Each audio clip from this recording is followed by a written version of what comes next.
He gave me a dictionary and he was like, can you find the word can't? And I went in the dictionary and I started looking for the word can't. I said, I don't see the word. He said, because it doesn't exist. He said the word can.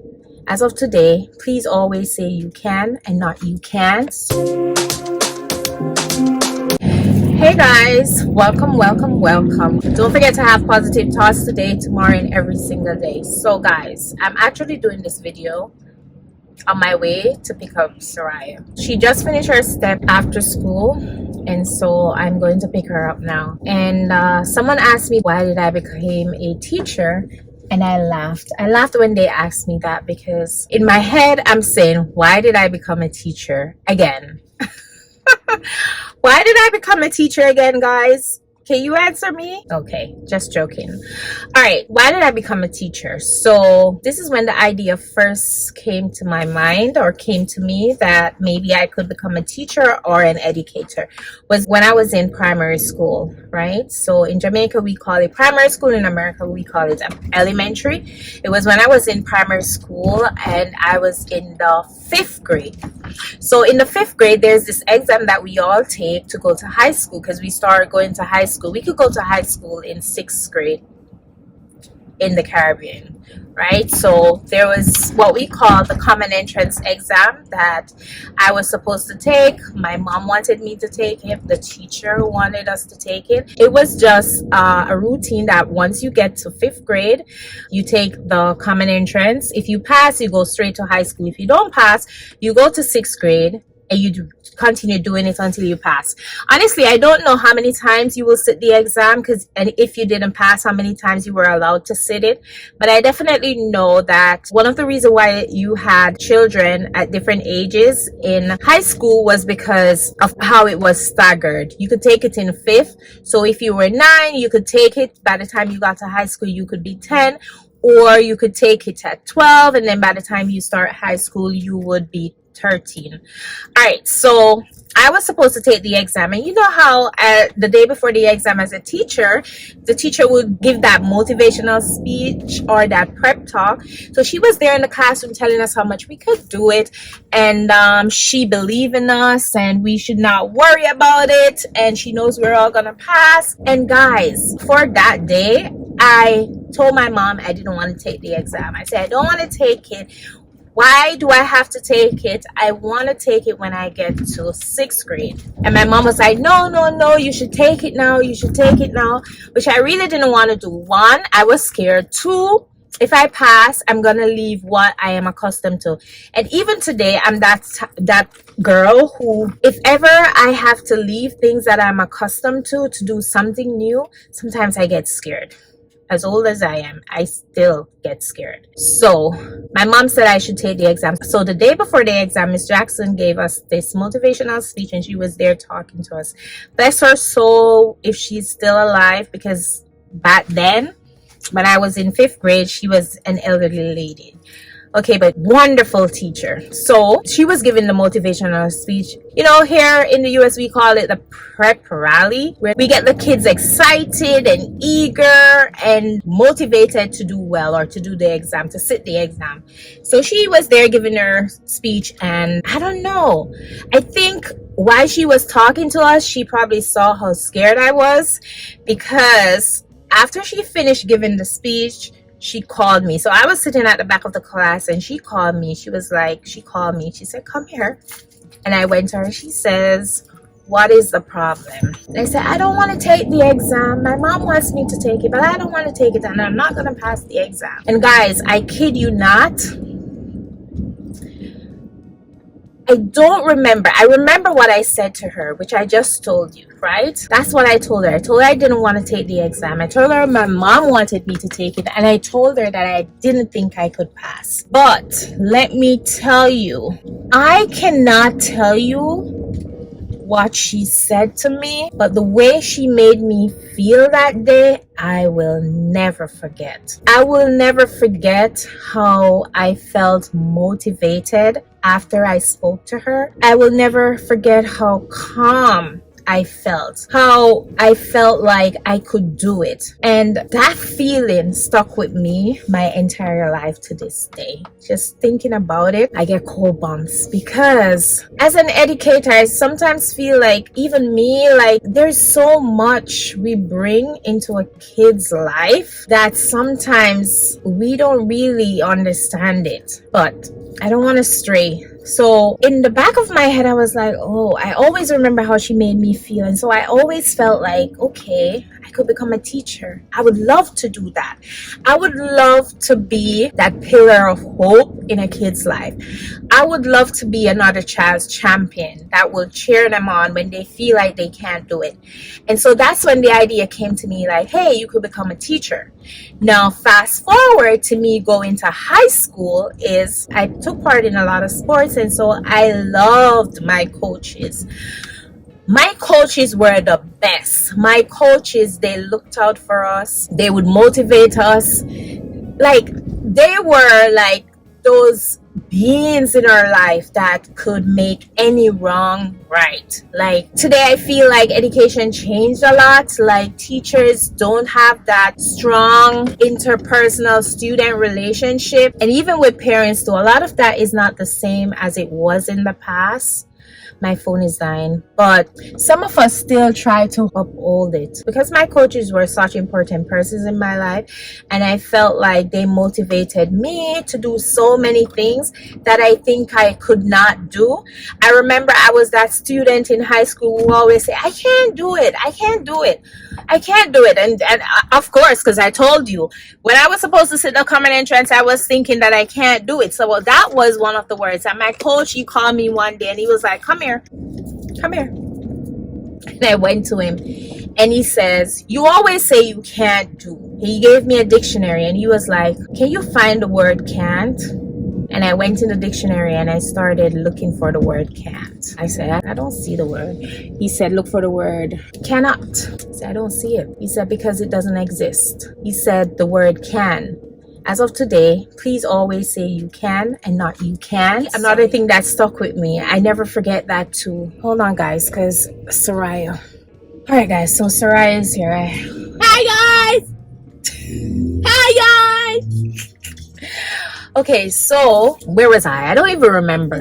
But the closer I got to the end of high school, I had made up my mind that I wanted to become either a teacher or a lawyer. So if you're young, you might not know, but Nancy Drew books, those books were my favorites, right? I love reading Nancy Drew books. They were mystery books.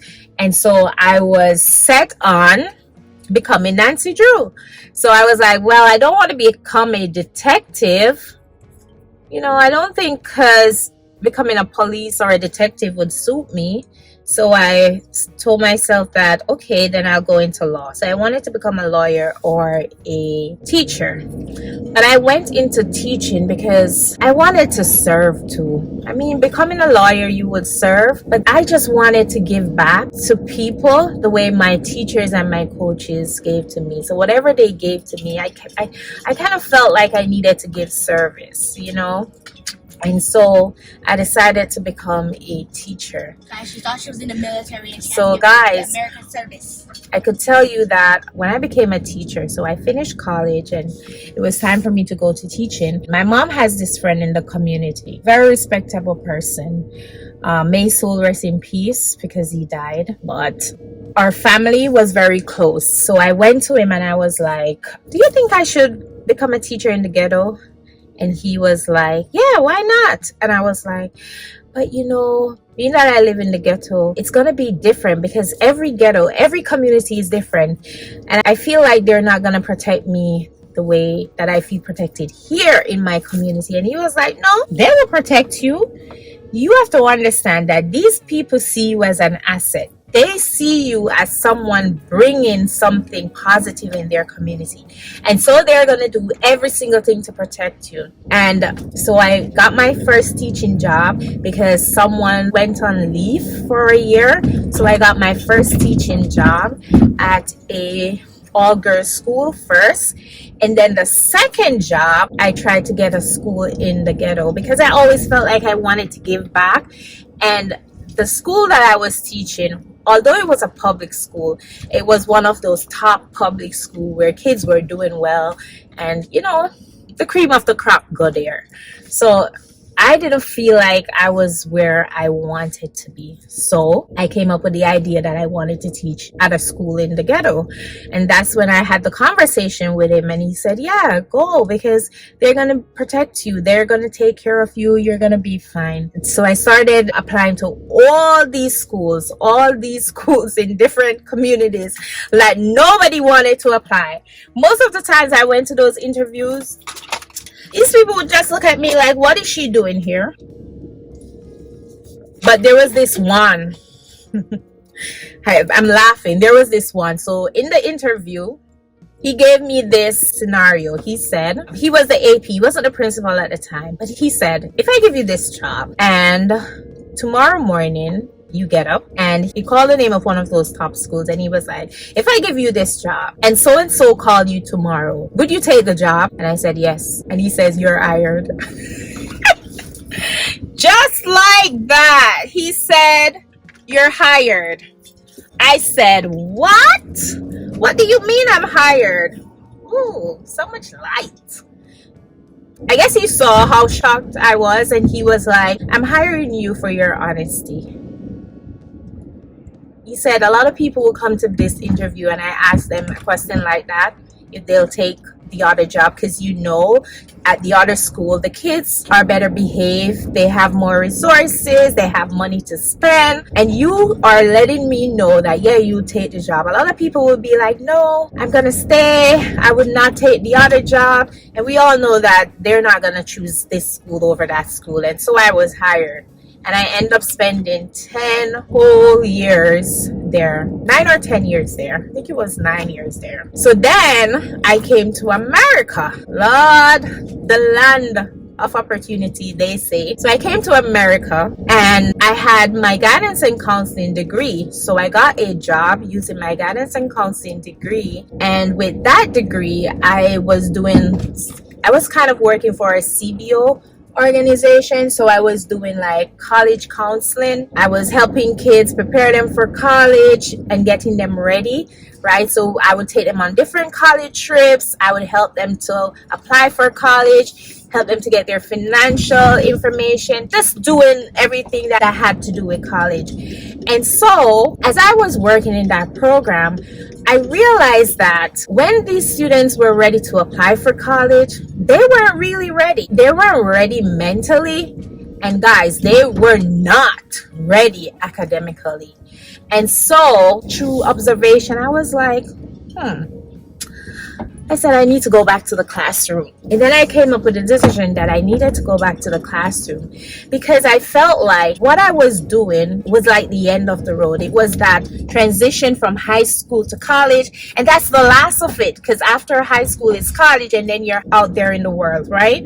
And so I felt like they weren't ready. And so how can I make a difference? Me making a difference again. How can I try to minimize this achievement gap so that when kids get to that age, they're ready to apply and they can be accepted and they're prepared for what's to come? And so then I decided, like, I need to go back to teaching. But then I didn't know the grade level I wanted to do. So back then I was in high school, so I did high school education. So when I came now to America, I was like, that's not gonna cut for me, right? And my personality or my culture. And so I decided to go to elementary school, because I felt like with elementary school I would have more impact, and not only that, I would be a lot more comfortable. Because guys, you don't want to get up every day and feel like you're doing a job. You want to go to something that you like, you enjoy. And that's what I tell my kids. Make sure that whatever you choose, you don't see it as a job where you don't want to go, right? Although sometimes teaching right now is feeling like a job and not like a hobby. But anyway, so that's how I decided to become an elementary teacher. So until this day, I'm still teaching. Will I stop teaching? No, that's for another video because things in time change and the kids are getting older. So there's more time to do other things. And so I am not 100% sure if I'll still get up every day and do that day-to-day teaching, but I'll definitely always be even tutoring or something. But that's how I became a teacher twice, guys. So anytime someone asks, how did you become a teacher? I always think in my head, oh, a teacher twice? Because when I migrated, I didn't just went into the classroom. I didn't go and teach at a charter school. I'm teaching at a public school. I started in a public school. And so with a public school, you have to actually go to school, do the exams and all of that. So that's how I became a teacher again in America. So far, so good. It's been going. Do I have issues with it? Yes, I do. That's also for another video. But for the most part, I get to be Miss Jackson.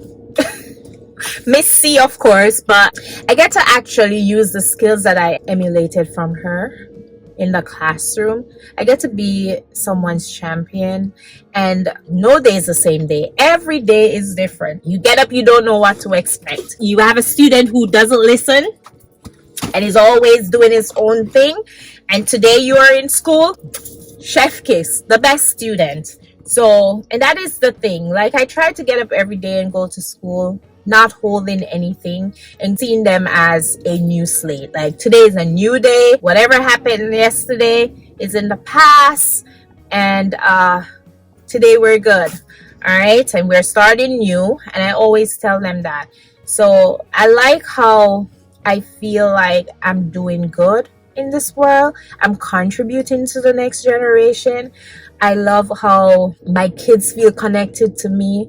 Could tell you the other day I forgot them like 2 minutes. My timer didn't go off for me to pick them up after lunch, and I got there like 2 minutes late, and they were like, some of them were like, oh, why did you forget me? Why did you forget us? I was so worried about you. And I'm like, oh boy, I feel important. Like I feel so important. And another thing was the other day, I have this student in the beginning. I don't think she liked me in the beginning because maybe, I don't know why. So you know how it goes when you meet someone new. You're wondering who this is, and sometimes first impression doesn't always last. So we had our issues in the beginning, and then the other day she came to me and she was like, do you like slime? I said, yeah, it's okay. She goes, can I make slime for you? She said, what's your favorite color? I said, pink. She said, I'm going to make pink slime. I'm going to put glitter in it, and I'm going to make it smell so good and bring it for you tomorrow. And she did. She didn't give it to me. So some kid was not listening, and she came up to me after. Missy, yes? I brought the slime for you. Okay. She says, slime helps when you are stressed. So she said, slime helps when you're stressed. You just squeeze it and it will help you to feel better. And she gave it to me, and so I just took it and I smiled. So that's what I like about teaching, is that there's always something new. At the end of the year, the kids grow so much. Guys, the phone died. I'm borrowing my son's phone, but that's what I really love about teaching, is that there's so much growth in you as an individual because you're meeting new people. So you change your mindset about certain things. There's so much growth in the students. Like a couple years ago, I had students for 3 years in a row. I had them in 2nd, 3rd, and 4th. Now I see them when they're in 6th grade, and I think back how they used to pull on my skirt and say, Miss C, can you tie my shoelace for me? Or just little things, teaching them how to read, and then having them when they can read all these different level books. Like, it's so amazing to know that, hey, I contributed to that. So I think I made the right decision becoming a teacher because of who I am as a person. I wanted to give back. I love being a teacher. I love that you get to laugh. every day there's just always something new. They always come with different stories. You're able to share stories with them, and you end up having a whole class community or a class family where you don't go to pick them up 2 minutes late and they're like, oh, I'm worried about you, where were you? Not to mention when you don't go to school one day. So where were you yesterday? Why didn't you come to school? Like little things like that just have me just like cracking up. Like the little things that they would just come out and say. So yeah, that's how I became a teacher the second time. So that's the end of the video for me today, because I got to take my kids home and get them something to eat. Don't forget to like, share, comment, and subscribe. And don't forget to always, let me repeat, always have positive thoughts today, tomorrow, and every single day. peace. Bye.